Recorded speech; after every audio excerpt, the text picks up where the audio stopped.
முடியலப்பா, மூச்சு அரைக்குதுப்பா.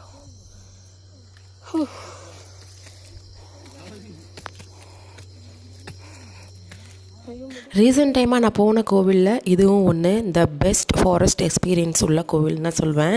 ஏன்னா நாங்கள் போனது வந்து ஏர்லி மார்னிங் 4 o'clock போனோம். ஸோ அந்த டைமில் சுத்தமாக வெளிச்சம் இல்லை, நைட் மாதிரி தான் இருந்து பார்க்குறதுக்கு. ஃபுல்லாக எந்த கோவில் எங்கே இருக்குன்னே தெரியல, வழி எதுன்னு தெரியல, ஒரு மேடும் பள்ளமாக இருந்துச்சு, அந்தமாரி இருந்துச்சு. எதுவுமே கிடையாது, லைட் கிட்ட எதுவுமே கிடையாது. அங்கங்கே ஒரு லைட் இருந்துச்சு, அவ்வளோதான். தர்மபுரி மாவட்டத்தில் இருக்க தீர்த்தமலை கோவிலுக்கு தான் போயிருந்தோம். இந்த கோவிலில் பார்த்திங்கன்னா 5 விதமான மூலிகை தீர்த்தம் வருதுன்னு சொல்கிறாங்க.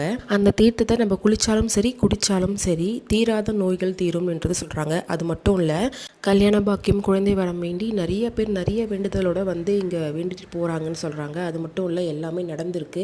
அதனால் ரெகுலராக வரவங்க நிறைய பேர் இருக்காங்க இந்த கோவிலில். இந்த கோவிலுக்கு போகும்போதும் நிறைய பேர் சொல்லி கேட்டது உண்டு. நிறைய பேர் எனக்கு இதெல்லாம் நடந்திருக்கு, இந்த பிரச்சனைலாம் போயிருக்கு, நீங்கள் கண்டிப்பாக விசிட் பண்ணி பாருங்கன்னு சொல்லிட்டு எங்களுக்கே சஜஷன் பண்ணாங்க நிறைய பேர்.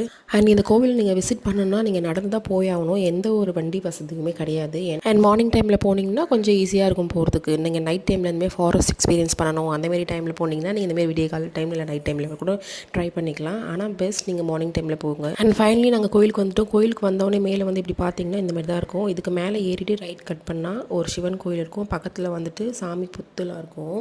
அதுக்கப்புறம் மேலே போய் பார்த்தீங்கன்னா இந்தமாரி மலையோட இந்தமாரி சின்ன டேப்பில் தண்ணி வர மாதிரி இருக்கும். அதை தான் பாட்டிலில் ஃபில் பண்ணிவிட்டு வீட்டுக்கெல்லாம் எடுத்துகிட்டு போகிறாங்க. அந்த தண்ணியில் தான் குளிச்சுட்டும் போகிறாங்க. ஆனால் அது பக்கத்தில் இன்னும் ஒரு 4 இருக்குது. இது இல்லாமல் இது ஒரு 4 இருக்குது, மொத்தமாக 5.